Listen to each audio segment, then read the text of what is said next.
Lovely. Thank you, everybody, for joining today. Very much appreciate it. This is the second part of our summer series where I'm interviewing some of our customers who have recently gone live with Thrive's learning platform and an off-the-shelf catalogue.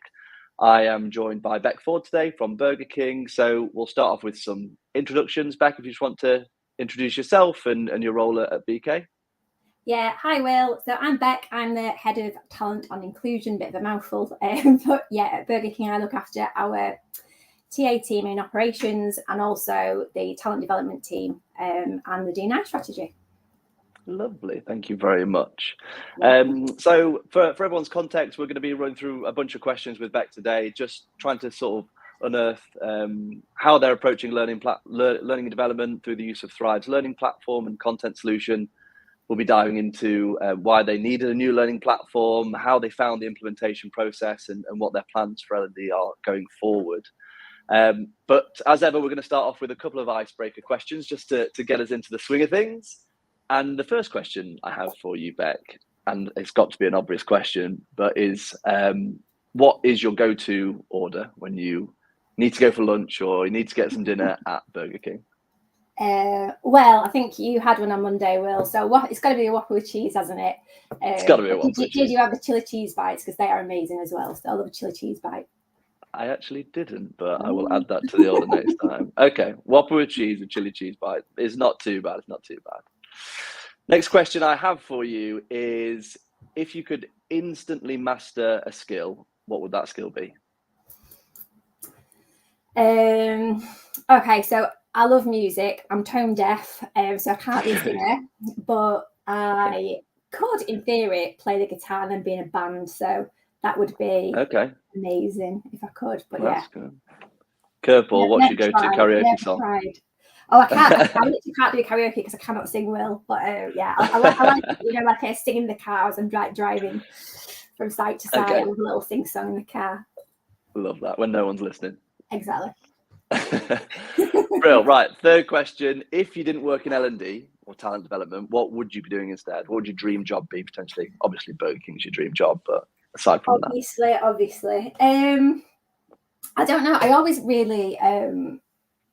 I think kind of as you get a bit older in life, you think about what your purpose is. And I guess I love helping people and being in a kind of helping position.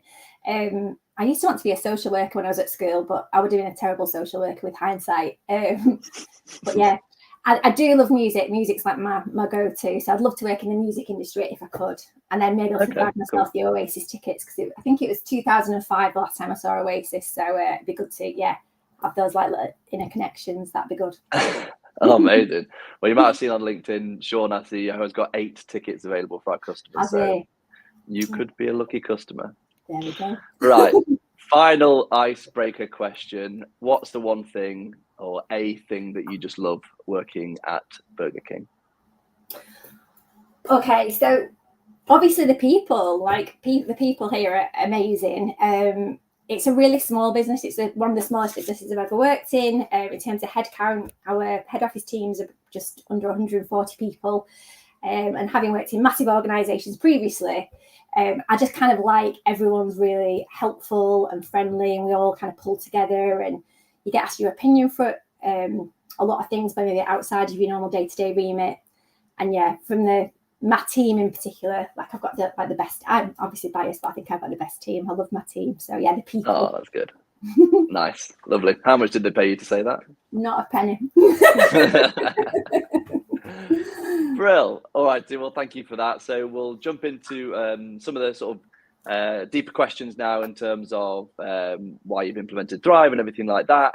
Just a note to everybody that the chat is open. So if you've got any burning questions for Beck, then please put them on there and we'll try our best to get them asked at some point. So, but you've actually only been live with Thrive around about 5 or 6 months. So you're very much at the start of your journey. But if we sort of cast our minds back to when you were sort of starting to scour the market, I think I first met you or bumped into you at Learning Tech, I think it was. Yeah.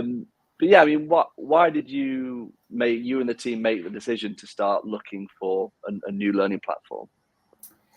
Yeah, I think so. I joined Burger King in 2021, so during the pandemic, and my role was kind of newly introduced. So, BK UK, we're the master UK franchise, but we have the current team have only worked in or owned the business since 2017. So we're relatively new. So even though we're Burger King, we're a global brand, we are quite a new business from that respect.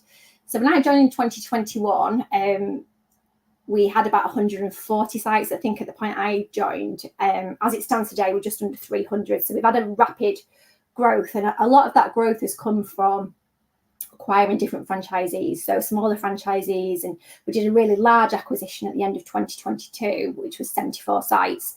So I think there was a few things when I kind of started to work my way into the business of things I was looking to do. And I think for me, it's all about creating clarity of expectation for your team. So does everyone really truly understand their role, and then also then how they can progress and move up through the business. So clarity was something we needed to address. That was the first thing. And then because we have been, we've opened new sites, we've acquired different franchisees. So as you can imagine, probably like the ways of achieving certain things and how we do things wasn't as consistent as maybe it could have been. So to really allow us to be consistent with how we develop people and how we train, and obviously everyone's got their own learning styles, but actually have we got that consistency across all those sites? That was another priority. And then the third one that I really wanted to look at was being able to really kind of simplify the learning for the end user. So a lot of the learning in certain businesses, again, because of the franchise model, a lot of things are pitched at the management level and not necessarily the crew. So then it was, again, that consistency was probably lacking. So there was probably three things I was looking to do. So yeah, the clarity of expectation, getting consistency, and then simplifying kind of the learning journeys. So for me, it was a bit of a no-brainer to start looking for an LMS, which, yeah, I did. I kind of planted that seed, end of 2022. And I think you and I met in May 23, was it, at Learning Tech? Mm-hmm. Is it May? Yeah. Learning Tech? Yeah, it's the start of mid to start of the year. So, and like I say, you went live around about 6 months ago. So quite a quick turnaround time. If you think about it.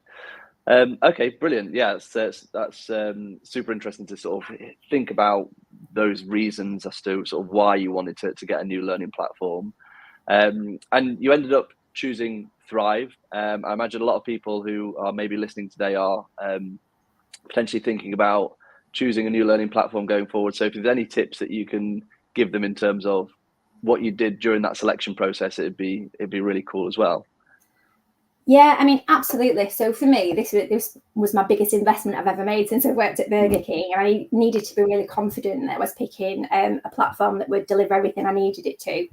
And I think with different platforms, everyone's got a slight different strength, or something's, some of the features differ, don't they, by platform. So I guess my starting point prior to even going to Learning Tech was to reach out to my peer group. So I've got a really strong L&D network from kind of over the years, and I kind of asked around and asked people from previous businesses that I've worked with who they felt I should kind of shortlist and go and see. So with my shopping list, then I went to Learning Tech, and kind of with my shortlist kind of went around and met lots of different platform providers, and then we kind of shortlisted again from there. And then I think the kind of key thing, there was a few key things for me with Thrive, and I think I went to Learning Tech with my line manager, actually, and he asked you a question, Will, and he was like, oh, can you give us, I don't suppose you can, but can you let us know what your pricing is? And you're like, no, absolutely, we're really transparent. And I think for me, that's really refreshing.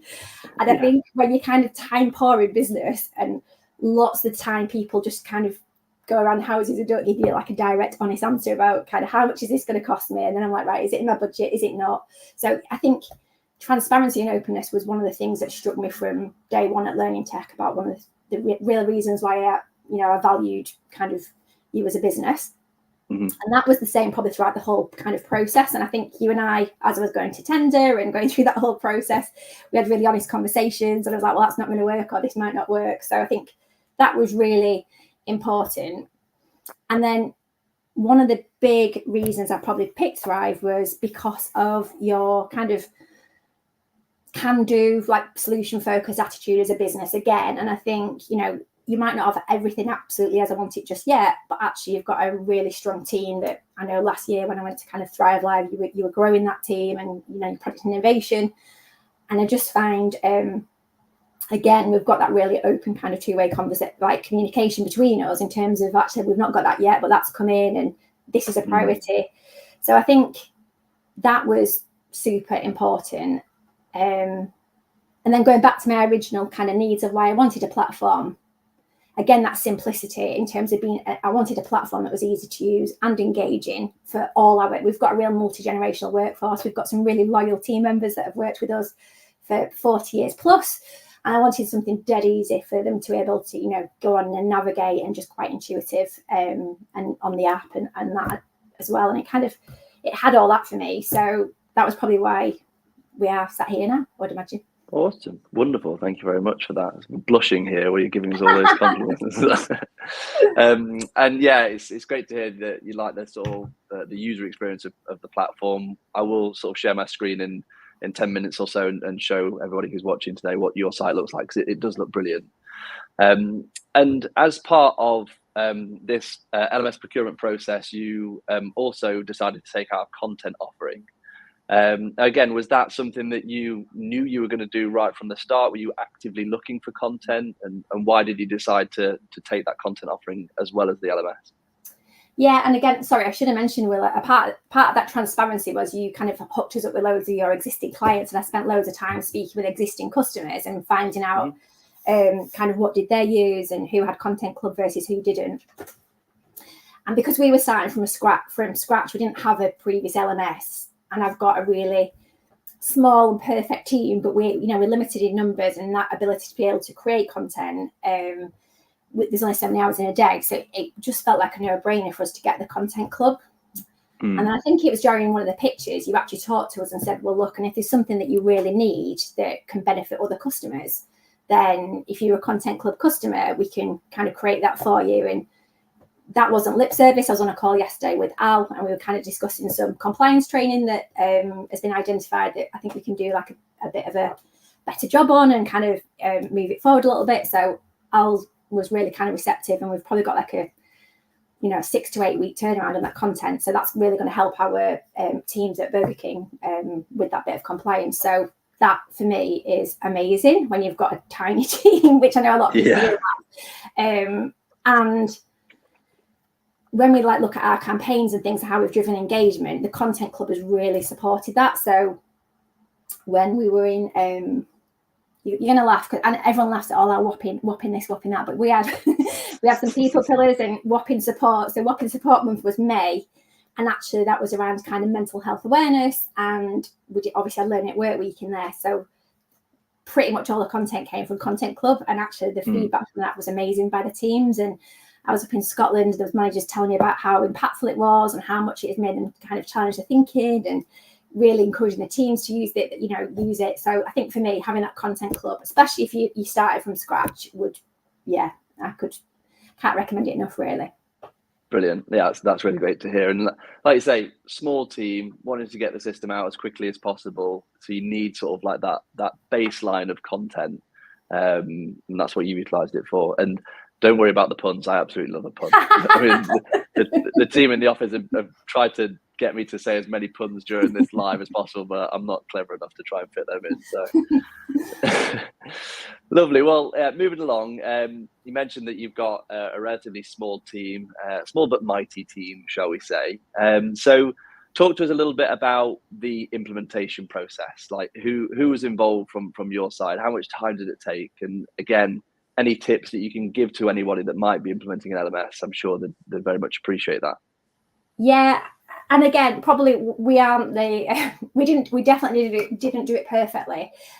We'd left ourselves short of time because we had an old intranet system that was switching off on a certain date. So we had to kind of go live on the 6th of March. That was we're going to have to hit that date, come hell or high water, because we wanted to switch everything kind of over at the same time. So we, again, because we didn't have the LMS previously, kind of December, when I knew it was all going to get signed off and we were going to get the finance, as probably like a lot of people have to go through that kind of procurement process and all your due diligence, etc.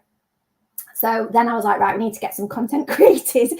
So we just decided we're going to start with kind of our induction pathways, because we've got kind of 6 different levels. So we wanted to work on those. So probably in December, there was myself and one of my team, we kind of started work on what does that look like and how does it look at each level, engaging with some subject matter experts, but it wasn't full on. And then I think we had my new L&D manager started at the start of January, bless her. I think 8th of Jan, Rachel started. And then did we have our kick off on the 21st of January or something? It was very. So I think Rachel came and had a couple of weeks, then we're like, and then here it is. So it was, myself, Rachel, Val and Katie, really. So Katie does all our system admin and everything like that. So we probably had a frantic, well, especially those guys, because I had a holiday in the middle of it, but they had a real frantic kind of 4 or 5 weeks of just getting the content created. But what I would say is Georgia and Stacey, who are our project team from Thrive, they were brilliant and they were super helpful. So we adapted all our kind of, you guys have got a method and a system, and how many weeks out, we had to rip that real book up. You ripped it up, yeah. Let's be honest, you ripped it up. But they were brilliant, and we had a day in the office together, and they're like, right, get your screens out, let's crack on. And we're like, oh God, what are we doing? And there was some technical challenges around kind of audiences and that kind of thing, and things to get our head around. So we had that kind of frantic time, but as a business, the business were great, because another tip from Stacey and Georgia was involve your subject matter experts. So we've got great subject matter experts from our ER manager. I mean, our IT director, Claire, was amazing with us. She helped us with that single sign-on, the integration and all that technical stuff that I'm absolutely rubbish with. So I think it was just engaging with the wider business, letting everyone know where we're at, and it became like a real team effort. So we didn't have a massive big bang launch, Will, as you know, but actually we got it launched, which became the new, let's just get it launched, with the inductions on there and some explore, and then we've kind of just grown it organically since then. Does that answer your question? Right. I don't know if I've absolutely. That's really useful. But in terms of like, I guess the time during that implementation process, was Thrive yours and Rachel and the team's full-time job, or did you? Of course, you have to do like day-to-day stuff. Like, how much time did it take up of your full role? Yeah, I think pretty much, definitely like 4 weeks. Like Rachel and Katie full-time, and then luckily, Andrea on my team also amazing. He's got a qualification kind of film director, so he became our kind of content creator. So he was around the office, just brilliant, like doing introduction videos and things, and that had that creative kind of vision for us. So it was kind of all hands on deck. But yeah, definitely Katie, Rachel kind of full time, Val part time for some of it, and then full time for a little bit, and just kind of getting it over the line. And then now it's much more manageable. So I think Katie probably spends. I asked Katie like how much of her week does she spend on Thrive now? And it's probably around about, she said, 10 to 20% of the time in terms of the admin. We've still got people. How do I get on there? I've got this technical issue, and Katie's amazing and very patient and solves everyone's problems. And then Rachel said probably between 5 and 10% of her time is our L&D manager. And again, we have a bit of a content strategy of what she does, and depending on where in the month it is. And then, other people still create content, and we've got definitely lots of subject matter experts, which I think is the key when you've got a small business. Get everyone involved in terms of what content can they create for you as well, and keep it going. We don't have user-generated content switched on yet, and again, that's probably part of our longer-term vision. But because we're not even probably 6 months in yet, we're still kind of building and getting to a good rhythm and flow, and then maybe that will get switched on next year, maybe potentially. Yeah, definitely. Yeah, I guess that's the thing with learning platforms, and again, for anyone that's listening, any learning platform that you buy will have loads of features and have loads of use cases that you can utilize across the company. But it doesn't mean that you have to do it all at once. I mean, you probably can't do it all at once because your implementation will just be so long. But being able to sort of space out the way that you're utilizing the platform and the different initiatives that you're launching does allow you to consistently engage learners going forward as well. So no pressure to just go big bang with everything. You can definitely space that out, like user-generated content, for example. Yeah, absolutely. Like for us, we're using events quite a lot at the minute, but now we're learning that actually people much prefer the bite-sized videos. So even though we've launched with events, we're now we'll still keep some events, but we're going to pivot away from that and start creating some video content because people can consume it as and when they need it, and it's more bite-sized. So even though we've launched with that and we've got this event calendar, we're going to kind of move away and just have some specific training events of things that have to be kind of delivered either face-to-face or virtually. So I think the key thing is listening to what your users want and kind of what do your teams appreciate. And we get so much kind of data from you guys, and I think one of Rachel's kind of key tips when we were just talking about this live was she just said make sure that people use the support at Thrive, because we have regular calls with Eugene from you'll know his official title. What's Eugene's title? He'll be Enterprise Customer Success Manager, I believe. See, I knew it was a mouthful.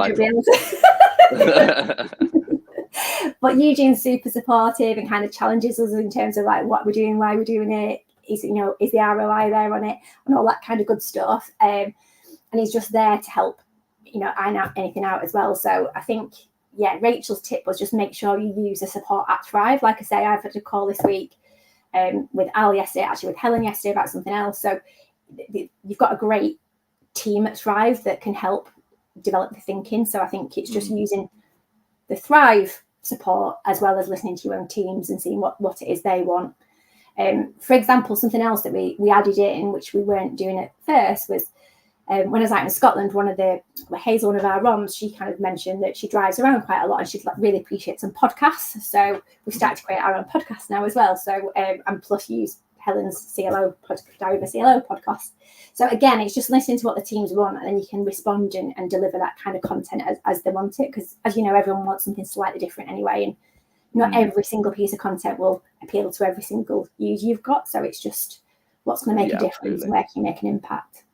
Yeah, absolutely. That's a really great point, like listening to your learners and responding based on that. And I guess during that implementation process, is it quite hard because you sort of got your sort of head into it and you're thinking, this is going to be great, and you're sort of going for those 4 weeks and just building out the platform and without maybe interacting with learners or getting learners involved as much? Yeah, I think because we did it so quickly that we did engage with people prior to us getting the platform. Obviously, I knew we were going to get it like last year, so we were talking about what people would want on there and things. We would, best practice is to do a pilot with a small group of managers and pilot it and get the feedback. We didn't do that. We didn't have that luxury. But if 100% we all agree, if we were doing it again, we'd have a bit more time where we would have piloted and just had a look and seen how it went. To get that feedback as you kind of build in. And it'd probably just help us maybe streamline some of the audiences and things. We probably went a bit platinum standard with audiences in advance of it. We could have probably just been a bit more. We'll do so, and that'll be enough. So, you live and learn, Will. Yeah, no, that's fair. So again, your tip for people in the who might be implementing platforms is just, if you can, take as much time as you can, rather than giving yourself a very strict deadline. Fair enough. Lovely. Well, why don't we jump into your site? And it'd be great if you could just sort of talk to us around some of your favourite parts about Thrive and some of the initiatives that you're running, really. So we're on your homepage, of course. It looks very Burger King-esque. And everything's on fire. So, why don't you talk us through your homepage experience? Yeah, so for us, again, this has been a real kind of success for us. Is as you can see, the banner at the top that says "Good for Our Guest Month." That's our monthly campaign this month. And I think when you think about driving engagement, we've done a lot of engagement across the business in terms of what do people kind of want to see. As I said, in May, when we launched with kind of our Whopping Support Month, that was probably like one of our best campaigns to date. But then we also managed to do, we did Pride the month after, and then we did Disability Pride the month after that. So again, it's just looking at different campaigns that there'll be supporting content from Content Club if you've got it, but then also you can create your own kind of content. So last month for Disability Pride month, for example, that's when we created our first podcast with one of our leadership team. And he did, he opened up about his kind of dyslexia, and that kind of got posted. And then we had a Learn at 11, which Katie hosts. So on the events and things, we're hosting Learn at 11s, and that was on that was an external partner that we work with, and she talked about working with neurodiverse colleagues. So you can really kind of tailor this. So in terms of what's new, we can kind of put content in there and showcase things that are coming up. Traditionally, obviously, in retail and hospitality, August, well, for us, August is, holiday month, not a massively busy month. So we focused this month on good for our guests. Again, it's all about, the customers that are coming out, give them a great experience. So it's kind of timely. And then something else for these campaigns, Will, is whenever I say about kind of listening to what you want, Rachel went out to the business and she said, what's topics you really want to discuss. And in October, we're going to shine a focus on women's health. And again, that's something that's brand new to us that we wouldn't ever have probably had the means to kind of talk about to people previously. So you get a real mixture of personal things that help people managing people, just help you yourself. Like teams have come to us and said they've had, it's something they've seen on Thrive's resonated, and that's been great. So the campaigns, we can't stress enough how important they are. Listening to your teams, what they want. Thursdays we Thrive then. So every Thursday, again, this came from one of our ROMs. It came from Andy. So we were talking about what is the best day to release new content. And actually, we have quite a decent, healthy numbers of team members in the restaurants on a Thursday. And it's not too busy because it's not quite the weekend. So every Thursday now, Thursdays we Thrive, we get new content every Thursday. There's loads. I know lots of different businesses do different things, Will, don't they? What do they do? Like Thrive in 5 and there's so many, it's hard to remember, to be honest. But these little sort of quips and like ideas to drive that employee engagement actually do land really well. We love the idea of Thursdays we Thrive. And then Rachel's been out and about again in operations to hear from our team. That's, she's been asking in terms of the theme of the Good for Our Guest months. So she's been doing some videos. I think that one on there is from our Bristol team. So she's asking our teams, what does great customer service mean to you? And that's just them sharing. And again, so we might not be doing user generated content, but we are trying to get our teams involved in creating content. And that's really kind of helping us at the minute. Nice. So if I just quickly open, and this is sort of Thursday with Thrive. This is just around continuing kindness. So what is that? Just sort of new content that you wanted to just make available to people? So just to try to drive that initiative. Yeah, absolutely. Just kind of like, that whole kind of pay it forward concept and just thinking about other people and kind of, So Rachel just popped that in there. And I think what's really great about the Content Club is some of these pieces are just really, that's under a minute. I think I watched it earlier and I think it's about 50 seconds or something. Yeah, so it is, that's the key really. I think it's trying to, my son's nearly 15 and everything's just so short in his world. So people want to kind of consume content quite quickly. So we do have longer pieces on there, but if we do, we kind of break it down. But other things we've got on here then, Will. So on obviously the Explore page, we've got our kind of topics of things that we boss in business. And that's got all like, if you go into that, I think, testing me now, but it's got like the health and safety, customer service, correct, home delivery, good for our guests. So again, we just kind of put certain content in there, and that's a mixture of Content Club and our content as well. And then Amazing. One of the big things that we've got and which we launched with was our pathways. So we've launched so if you search on assistant manager pathway, we've got that real consistency with induction because we've got the pathway of learning, and it covers all the people elements as well as all the technical elements. And again, we've always been great at is it on the pathway? Assistant manager induction, is it? We've got the crew induction one. I might not have visibility of it.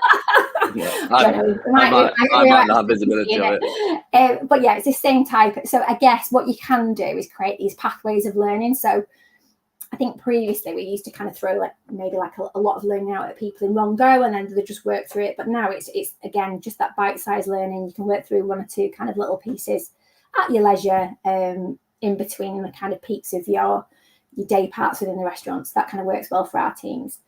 Nice. Yeah. So what else are you utilising these pathways for? And again, just for context for those who might have not seen Thrive before, so pathways are, I guess, just a collection of a number of different resources curated into a bit more of a journey, aren't they, Beck? So you've got your induction onboarding journey here. You've got those management development ones. Are they a pathway is something that are quite key to your content strategy going forward now? Yeah, absolutely. And we are talking about kind of for next year how we can start to introduce skills, and even yesterday I was discussing it with Al said you can even create kind of pathways of skill, so you can have kind of different levels of skill as people get more competent at the skill and can move their way down, up the skill. But at the minute for us, it's exactly as you've said, it's kind of putting that learning together in a nice flow. So actually, when we get a new manager start, we'll first of all learn about our kind of people values and behaviours. They'll learn that first, then it's how they apply that, and then they start to learn more like the financial elements of the business parts, and it all kind of layers up. But you can put that learning into that kind of flow to kind of direct it. Now, if people wanted to access that content separately, you can obviously search and the content will pop up. But actually, when we're inducting people and working through kind of development and career pathways, which we're working towards, that will be an actual pathway. And for us, that's kind of how we like it. Brilliant. And even things like ER will. So actually, if there's like lots of different elements in ER, you could string it together. So you can do, your basics of ER, and then you could put your kind of how to do an investigation, then your next week's your disciplinary, then, if you get an appeal. So again, it's just you can flow your content so that people can access it in the correct order, I guess, as if you were teaching it in a classroom, traditional classroom. Yeah. And I like what you've done, how you mentioned earlier, like each individual content item will be sort of bite size and micro learning, and not a massive e-learning course that they have to go through and then have another 4 they have to go through afterwards, which is really cool. Yeah. Brilliant. Yeah, I love how that you're using the platform for not just sort of professional but personal development as well. So like sort of the kindness and ED&I stuff that you're pushing out there as well, and again in women's health. Organizations like BK don't have to do that. Like, it's not stuff that's essential for your job, but it's really great that you're driving those initiatives and I guess engaging your employees as a result of that. Like these campaign banners, I imagine, are a massive part of driving that engagement back into the platform, wouldn't you say? Yeah, absolutely. We've just done a recent engagement survey. Engagement scores are really high for the business. Obviously, there's always work to be done, but actually, we've got quite a lot of positive feedback about kind of things we're doing, and not to kind of share it here, but as well some personal kind of comments about where we've shone a light on some things, and we've had personal, like, almost just a bit of a thank you, really, in terms of thank you for sharing that. This is my personal experience at some point in my life, and and that's quite nice actually, because it shows you doing more than you have to. Like you say, well, it's about kind of caring and being genuine and authentic with your teams, and it's really important to us as well. Yeah, that's lovely to see. Okay, that was really useful. So thank you for that. And then I guess once you went live with Thrive, did you have any other, I know you alluded to it there, but do you have any sort of like general feedback in terms of how well people are receiving it and how many people are accessing it? Yeah, so obviously, because we didn't pilot, we kind of did a bit of a soft launch. So we do have a weekly town hall with our restaurant managers and our head office team. So I kind of jumped on the town hall, said Thrive's coming, it'll be here next week, this is how you can use it. We didn't do loads other than that initially, because we just wanted to kind of put it out there, see who our early adopters were and how much they kind of absorbed from it. So I think after week 1, we had 7% of the business had accessed it and used it, which we were absolutely fine. It was like over 300 people. I'm like, actually, that's quite a decent number. Then by kind of April, which a few weeks in, we're up to 9%, and it's just kind of grown month on month. What happened after so we did the town hall, and then we have like a north and south region. So we did calls with their ROMs and kind of did the whole region together. This is what we've got. This is what, a bit of a run through. And then the ROMs then started asking us to go onto their individual regional calls. So then we've got kind of 23 regions. So then there was individual calls. And then we saw the massive shift, really, and credit to Rachel, because she was, again, new to the business and she was out and about. So she did a bit of a roadshow, just one woman roadshow, kind of going around it and engaging with people about the platform and really driving that. So, yeah, kind of May, June time when she was out and about. I went up to Scotland, spent some time with our 3 ROMs in Scotland, just kind of talking about it, listening to what people liked, don't like, what we can change. And we did some engagement in the head office teams, a couple of calls with some of the teams that had requested it. So it just kind of organically grew. And I think originally, like last year, my vision was get all the compliance on there, get every, one-stop shop for everything. And that was my original kind of, that's what we're going for. The reality was for technical reasons, I'm not going to bore everyone with on this call, we couldn't do that with a lot of our kind of compliancy bits. So whereas at first I thought, oh, that's a bit of a shame because it's not all on there, and it was. But I think I had a call with the L&D manager for Krispy Kreme, and he was saying it's brilliant. You're at 50% and you've not even got your compliance on there. Whereas, you know, other businesses have different challenges whereby if they put all the compliance on, and the only reason people go to the platform is for compliance, and then they're not going to it for other things. So actually, it was probably a bit of a you know, it was probably fortunate that we couldn't get all the compliance on there initially. And by the time we put any compliance on there, we were at 50% users, which we were really happy with.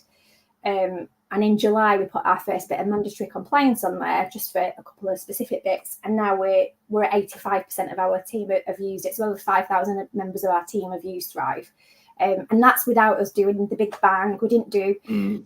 I know lots of customers I spoke to that, oh, we did balloons in the office, we did cookies, we did whatever. We didn't do any of that. We just literally talked about the platform. There was one good thing actually. So our CEO actually went on the platform on one weekend, and then I got a text message from one of my team said, oh, do you want to jump on the town hall on Monday and talk about it? And it was brilliant because I was a real advocate of it and talk about how good it is and, you know, what a fab resource and how everyone should use it. So I think amazing. That was really good for us, and really, you know, I think again we saw a bit of a spike after you'd kind of called it out in the town hall again. So I think what I'd say to everyone is don't panic if you can't do everything straight away. Like I've probably got a bit of a be perfect driver and wanted everything just there and everything in one place. I have chilled out with it, and it's just naturally growing now, and it's, you know, we're really happy with where we're at with it. And like you said earlier, 5 to 10% of the week is sort of utilized for Thrive. So it's not like you have to constantly be going there to get that engagement. It's actually sort of relatively maintaining itself. It's really cool. We've had a quick question from the audience, which is around how the fact that you have now implemented a digital learning platform, which is the delivery of your learning content, but how has that changed your content strategy? Is it massively sort of ripped it up and start from scratch again? What does that look like? No, I think for me, Thrive has been like an enabler of all our strategy, our whole L&D strategy. So everything else still goes. I mean, there's probably like one or two things I haven't done this year, but mainly just due to time, and they're back on the agenda for next year because there's only so many hours in a day. But it enhances what we already do. So I think it creates that consistency. It gives that clarity. As I say, we're probably going to look at efficiencies in terms of reducing some of the event time, which again, ops will love us for that because, you know, specific time once a month that they have to sit on a screen, or here's the time reduced by 20% and you can do it at your own leisure. That's going to be better for us. So we're pivoting how we kind of give the learning, I guess, over these next few months. But yeah, it's not really a huge change what we do. It's just, I feel, giving us that opportunity to be really clear and consistent and get everyone aligned. And you touched on user-generated content earlier and getting experts from across the business. Can you see that growing more and more as the weeks and months go on? Yeah, absolutely. It's nice now because I sometimes on meetings and then, you know, we've got different project groups happening and like, oh, Beck, can we get that on Thrive? And I'm like, oh, yeah, of course, let's get a call with Rachel. Definitely it's helped like health and safety, but then some of the operational kind of training and like new product launches, we're going to look at kind of how we can use it for that. So I definitely think, yeah, as I say, we're a really nice small business anyway, so everyone kind of knows about it now. So I think I can just see it growing and growing if I'm honest. Yeah, brilliant. Wonderful. Thank you very much for that. Okay, well, we've been chatting for a good 40 minutes now. I'll ask a final question, and that's just sort of like looking ahead into the future. What are your sort of next plans with Thrive, and what are you looking forward to with Thrive? So yeah, our big focus now is kind of creating we've got the basics in place for the induction. So now we're looking at the advanced development for each of the levels within operations. We're looking at building the career pathways in there, so to really help grow our internal talent, which is a focus for us, and then how we can use it to complement our kind of head office development as well. But the big thing we're doing is looking at the skills and how we can use skills and what those transferable skills, you know, the same skills in head office versus kind of operations, and yeah, that's the big project that we're speaking to Eugene about, myself and Rachel, the other day. So we're quite excited for skills. So that'll be 2025 will be about kind of skill growth. Nice. Okay. Watch this space. Exciting. Lovely. Well, I think we'll probably wrap up there. That's been super insightful. So thank you so much for taking the time to speak with us today. It's great for you to have walked us through your site, which looks fantastic. You and the team have done an amazing job. So well done to you. And like I said, only 6 months into your Thrive journey. So I'm sure things are going to improve from here. So we're looking forward to seeing how things grow. Well, thanks, Will. Lovely. Well, yeah, thank you again for your time.